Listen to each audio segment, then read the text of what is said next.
Students, आपको BSc second year में हमारा जो टॉपिक वेजिटेटिव रिप्रोडक्शन चल रहा था, वेजिटेटिव प्रोपेगेशन में मैंने आपको वही रिप्रोडक्शन से रिलेटेड ही था हमारा, और वो मैंने क्लियर कर दिया था।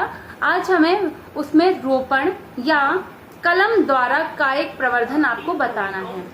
ठीक है, रोपण या कलम द्वारा कायिक प्रवर्धन वेजिटेटिव प्रोपेगेशन कैसे होता है। तो रोपण को कलम लगाना भी कहते हैं एक प्रकार से। जो ग्राफ्टिंग है, रोपण को इंग्लिश में कहते हैं ग्राफ्टिंग। आपने सुना होगा ग्राफ्टिंग करना, तो रोपण को मतलब कलम लगाना कहते हैं। यह वह कला है जिसके द्वारा पादपों के भागों को इस प्रकार जोड़ते हैं कि दोनों पौधे वृद्धि करते रहते हैं, जिससे दोनों पौधों में क्या होती है, वृद्धि होती रहती है। एक पौधे जैसे दिखाई देते हैं रोपण के भाग स्कंध तथा कलम कहलाते हैं। उसको हम क्या कहते हैं, आपने गुलाब का तो ऑब्वियसली सभी लोग जानते हैं कि गुलाब की कलम लगाई जाती है, इसी प्रकार से समझ लीजिए। वानस्पतिक प्रवर्धन वेजिटेटिव प्रोपेगेशन की यह बहुत पुरानी एवं श्रेष्ठ विधि है, जिसमें एक ही जाति के घटिया किस्म के पौधों को उत्तम किस्म के पौधों में बदला जा सकता है। मतलब आप कितनी भी बेकार वैरायटी हो प्लांट की, उसको हम ट्रांसप्लांट या फिर हम उसको सुधार सकते हैं। किसके माध्यम, ग्राफ्टिंग से। इस विधि का प्रयोग नींबू, बेर, सेब, नाशपाती, संतरा के पौधों को विकसित करने के लिए किया जाता है। इस विधि की किसी घटिया पौधे की शाखा में एक छोटा सा गड्ढा बना देते हैं। उसमें क्या बनाते हैं, होल, गड्ढा बना देते हैं, जिससे उसी जाति की अच्छी किस्म वाली शाखा को उसी प्रकार काटकर फिट कर देते हैं। उसी शेप में, मान लीजिए आपने हाफ शेप में इस तरीके से किसी चीज को कट किया, तो आप इसी शेप से दूसरी चीज जो ज्वाइंट करनी है वो सेम उसी शेप में होना चाहिए। जैसे मैंने लॉक एंड की योजना बताई, लॉक एंड की मतलब ताले और चाबी की। अगर आप ध्यान दें इस बात पर, तो जो ताला होता है उसके अंदर जब चाबी हम एंटर कराते हैं तो चाबी का शेप जैसा होगा वैसा ही ताले का होना चाहिए, ताले का होगा वैसी उसमें चाबी होना चाहिए, क्योंकि अदर चाबी तो कभी आपने देखा है ताले में नहीं लगती है ना।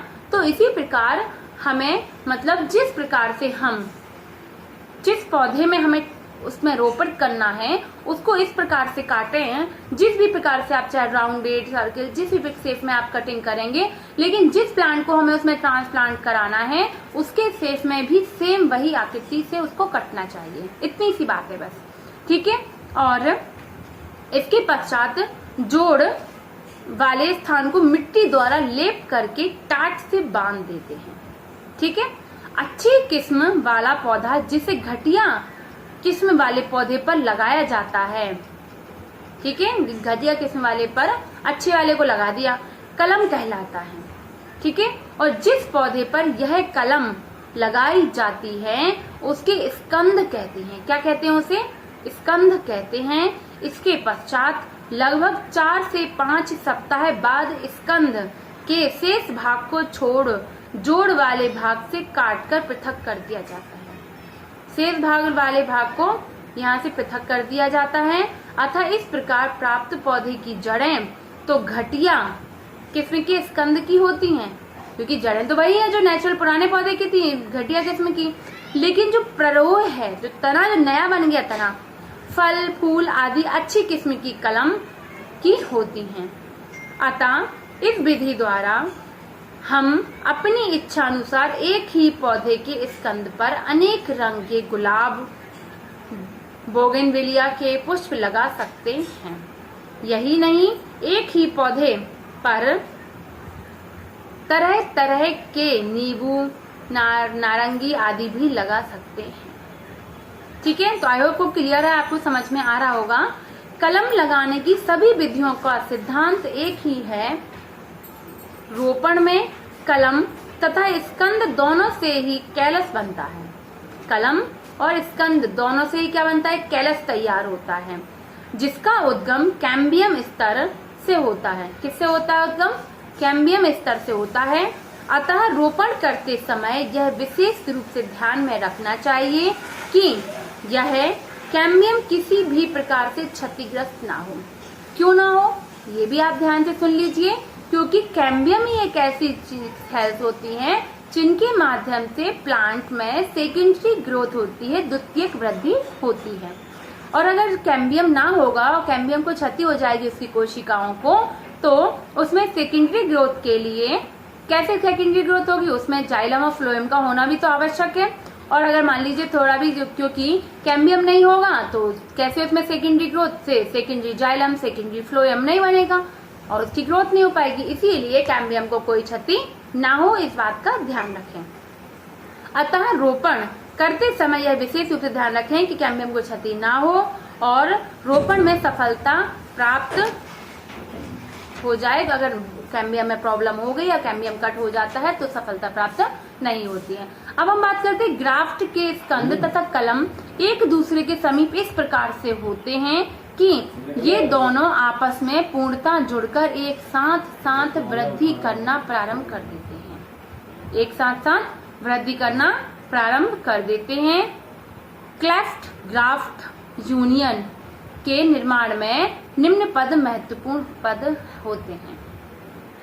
स्कंद एवं कलम दोनों से ही कैम्बियम द्वारा पैरेन्काइमेट्स कोशिकाओं का कैलस बनता है। स्कंद तथा से कलम दोनों से ही जो कैम्बियम है उसका पैरेन्काइमेट्स कोशिकाओं का क्या बनता है, कैलस तैयार किया जाता है। कैलस कल्चर वगैरह आपने पढ़ा है क्या पहले? कैलस कल्चर जब मीडियम में तैयार किया जाता है, ठीक है, सेल्स का। ऐसे सेकेंड पॉइंट, ग्राफ्ट के दोनों अवयवों के कैलस पैरेन्काइमी कोशिका आपस में खूब मजबूती के साथ जुड़ जाती हैं। थर्ड पॉइंट है, कैम्बियम कुछ पैरेन्काइमी कोशिकाओं स्कंद तथा कलम में भिन्नन प्रदर्शित करता है। स्कंद और कलम का देखो अलग से ऑब्वियसली थोड़ा सा भिन्नन यहाँ पर दिखाई देगा। नेक्स्ट हमारा फोर्थ पॉइंट है, नए कैम्बियम द्वारा नए संवहन ऊतकों का निर्माण होता है जिनके द्वारा स्कंद तथा कलम के संवहन ऊतकों में संबंध हो जाता है, जिनसे खनिज लवणों, जल आदि का स्थानांतरण स्कंद एवं कलम में होने लगता है। ठीक है, इस प्रकार से मैंने यहाँ पर आपको ग्राफ्टिंग का रोपण कलम द्वारा कायिक प्रवर्धन कैसे कर सकते हैं, कैसे उसकी ग्रोथ बढ़ा सकते हैं, खराब किस्म से अच्छी किस्म में हम परिवर्तित कर सकते हैं और इसे डेवलपमेंट भी हो रहा है और भिन्न भिन्न प्रकार की अच्छी जातियां भी प्राप्त हो रही हैं। तो ये तो हो गई आपकी कलम और यहाँ पर ग्राफ्टिंग।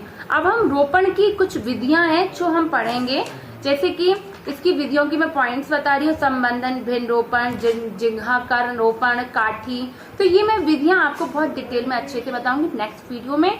तो आज आप इतना ही ध्यान से पढ़िए और आप चाहें तो इनके नोट्स भी तैयार करते आइए। रोपण है कभी भी आपका वेस्टफुल नहीं जाएगा, ये चीजें हमेशा लाइफ में आपकी यूजफुल रहती हैं। ठीक है स्टूडेंट, तो आज के लिए इतना ही। Thank you.